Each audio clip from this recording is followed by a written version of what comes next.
Hello, chers followers des pages Sport Santé Plus. Nous avons promis le meilleur sur cette page.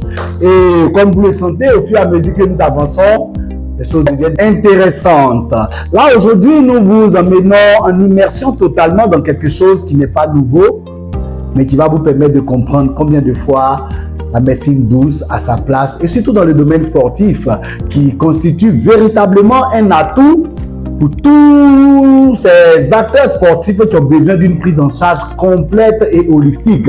Aujourd'hui, dans notre émission Guest de Sport Santé Plus, nous avons choisi un professionnel qui est dans son domaine le meilleur qu'on puisse vous trouver. Et là, restez toujours scotché. Vous verrez que sur Sport Santé Plus, vous n'avez que les meilleurs. Allez, top, on y va.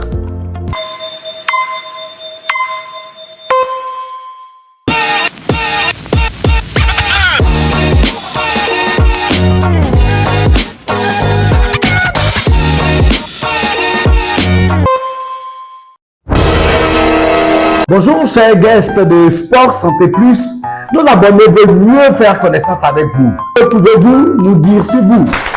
Alors bonjour chers auditeurs de l'émission Santé Plus Sport. C'est avec beaucoup de plaisir que je partage ce moment avec vous. Je suis Elijah Boubé, réflexologue professionnel, président du réseau des réflexologues de Côte d'Ivoire. Je suis formateur certifié en réflexologie. Alors par ailleurs, je suis aussi le directeur général des structures des centres GES réflexologie, et où nous mettons en place des cabinets de réflexologie. Nous formons des réflexologues aussi.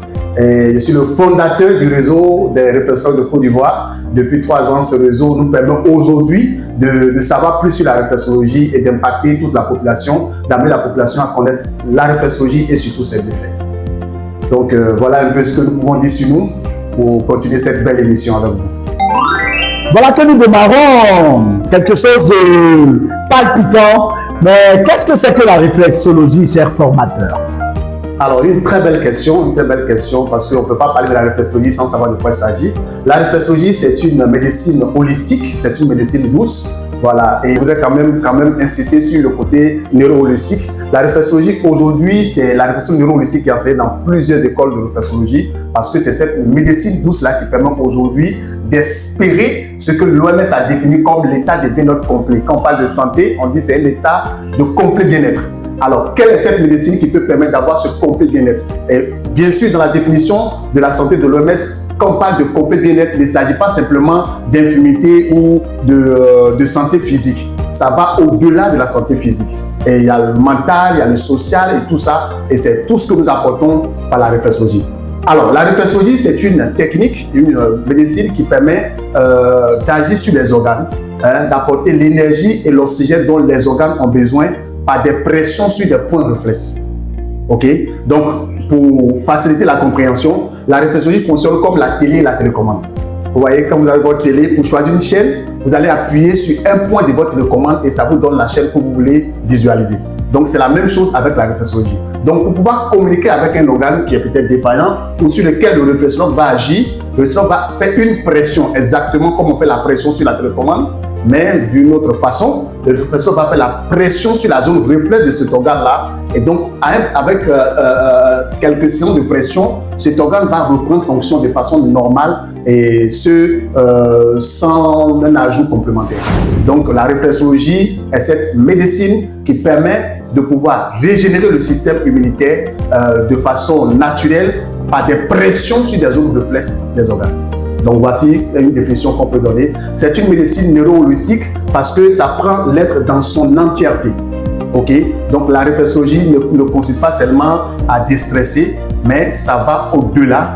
Ça va même jusqu'à équilibrer l'état mental d'une personne, l'état émotionnel d'une personne. Et donc elle est importante pour toute personne qui a un corps. Donc nous tous nous avons besoin de la réflexion. Est-ce que, chers guests, vous pouvez nous donner de plus amples informations sur l'origine et l'historique de cette belle science qu'est la réflexologie? Alors, la réflexologie, déjà, pour son histoire, la réflexologie date de plus de 5000 ans, voilà, de 2300 avant Jésus-Christ. Et la réflexologie a ses origines en Afrique, et précisément en Égypte antique. Alors, il faut dire que la réflexologie, au début, dans les années 2300 avant Jésus-Christ, c'était une thérapie réservée à des familles nobles. Donc, la famille des pharaons et les notables qui étaient autour des pharaons, les personnes riches qui étaient en Égypte, ce sont ces personnes-là qui pouvaient bénéficier de la réflexologie. Et donc, cette thérapie va refaire face qu'en 1702, où un neurologue du nom de Henry Head va aller maintenant faire la découverte de cette méthode appliquée en Égypte, et il va faire le lien avec nos organes.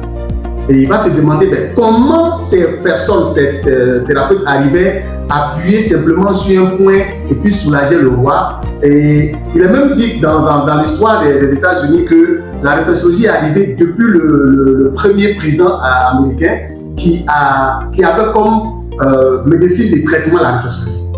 Et parce que quand il se sentait mal ou quand il avait des malaises, c'était des réflexologues qui travaillaient, qui agissaient sur les points réflexes pour lui apporter le soulagement. Et donc Henry Head va réussir maintenant à faire le lien avec la réflexologie et les neurones, pour montrer que en réalité ce qui se passe, c'est parce que pour que la personne puisse sentir un soulagement, on appuie sur les points réflexes qui sont rattachés à des organes, qui sont rattachés à certains organes, et par ces points réflexes, le système nerveux est activé, je vais dire oxygéné, et communique avec l'organe, et donc de façon naturelle, l'organe peut reprendre fonction ou peut être encore boosté.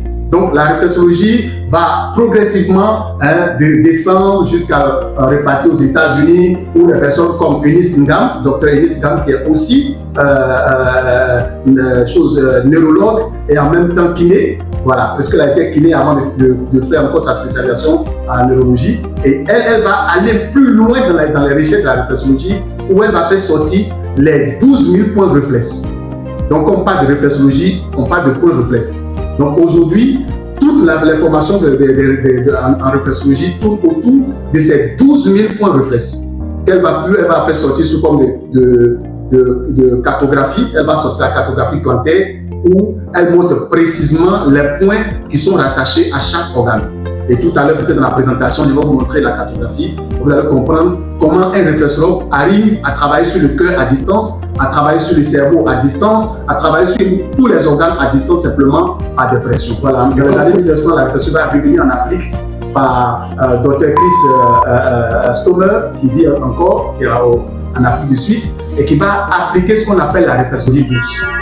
Et aujourd'hui, la méthode la plus pratiquée au monde, c'est la réflexologie neuro-holistique, enseignée par le docteur Jacques Badessi, qui est le président du réseau africain des réflexologues, que je salue de passage. Et par cette technique, aujourd'hui, la réflexologie n'est plus simplement une thérapie de soulagement, c'est devenu une thérapie de traitement, où on peut réussir, on peut arriver à apporter guérison, à apporter traitement à une pathologie par des pressions sur des points de réflexe. Avec la réflexion neuro-holistique, aujourd'hui, nous avons des preuves scientifiques, des personnes qui souffrent des pathologies, que nous avons pris sur un certain temps de traitement, et les résultats scientifiques ont montré que ces personnes sont totalement guéries. Et nous arrivons aujourd'hui à associer à cette réflexologie neuro-holistique le côté scientifique pour faire d'elle une thérapie, une médecine qui peut-être avec le temps, comme certains pays, comme la France, aujourd'hui en France, avant de faire une intervention chirurgicale, on demande d'abord l'intervention des réflexologues. Les réflexologues exercent des pressions pour permettre aux muscles d'être décontractés, pour permettre aussi à la personne d'être dans des bonnes conditions pour l'intervention.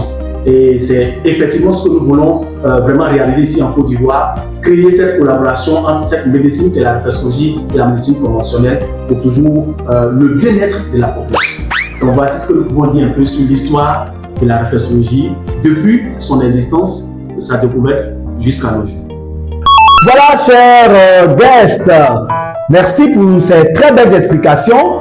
Est-ce que vous pouvez nous donner les particularités de la réflexologie qui vont être les éléments qui vont la démarquer des autres sciences qui visent le bien-être complet de l'être? Alors, merci pour cette belle question. Alors, quand on parle de réflexologie déjà, il faut avoir la notion, il faut comprendre que notre thérapie est basée sur les zones de réflexe. Ce qui va faire la différence entre la réflexologie et plusieurs autres thérapies qui utilisent les zones de réflexe, comme l'acupuncture, comme quoi encore. On a plusieurs thérapies qui utilisent les zones de réflexe, ok?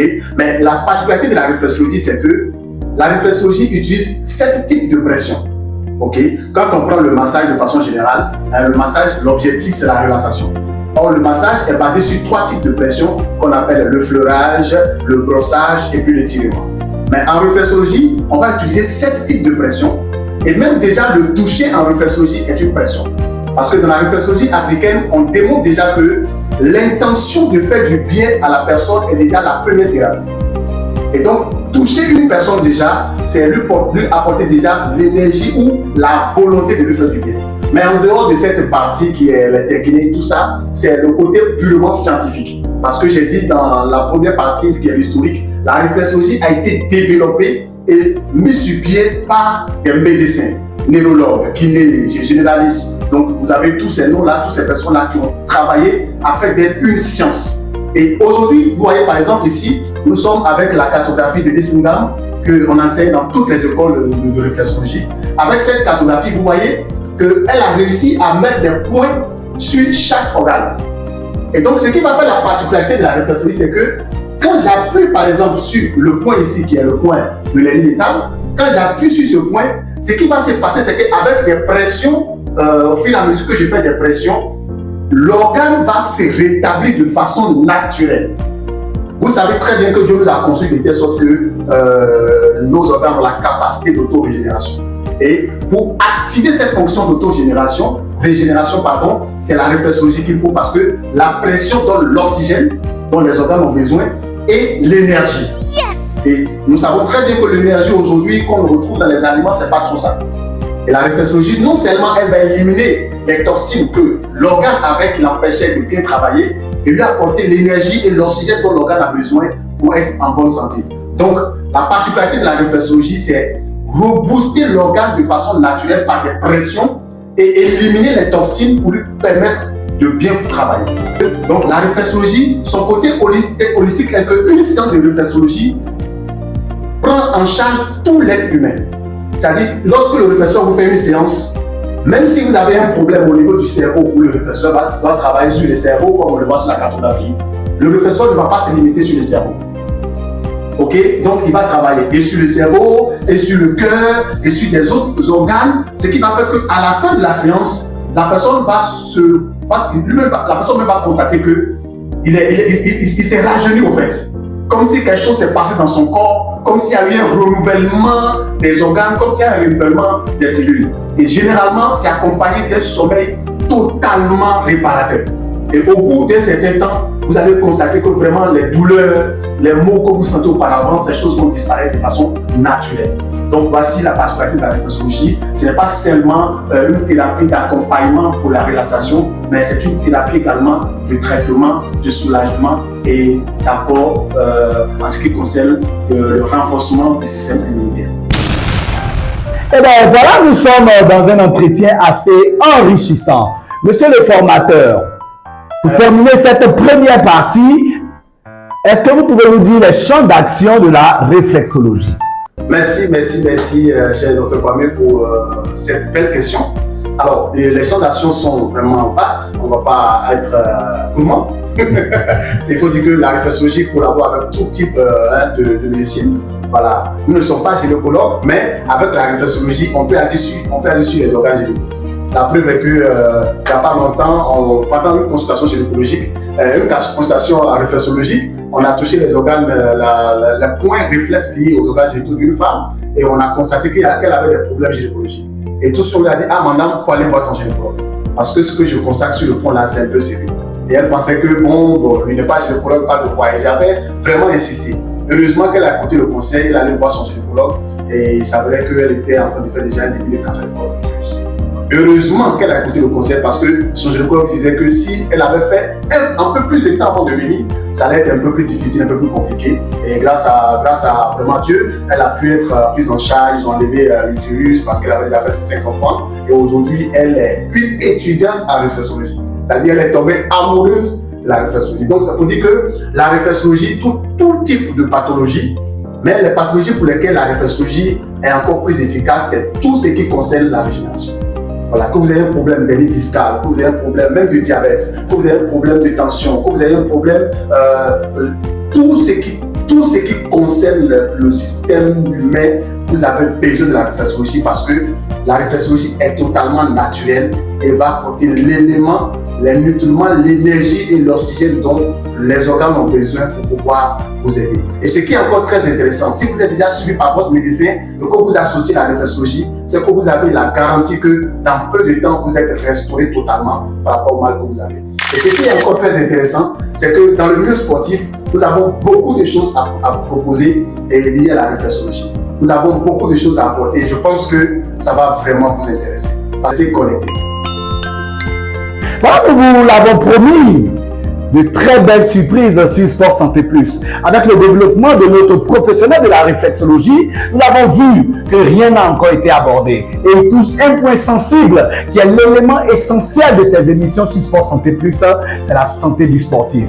La réflexologie a une part importante à apporter dans le milieu, dans l'écosystème sportif, comme le professionnel l'a annoncé. Ne décrochez pas, ce n'est que la première partie. Merci pour vos likes, merci pour vos partages, merci également aussi pour vos commentaires et vos suggestions qui nous permettent de plus en plus de vous produire des émissions de qualité avec des invités et des sujets de qualité et d'actualité qui vous permettent de parfaire non seulement votre santé, mais votre santé dans votre pratique sportive. Merci. On se rejoint pour la deuxième partie.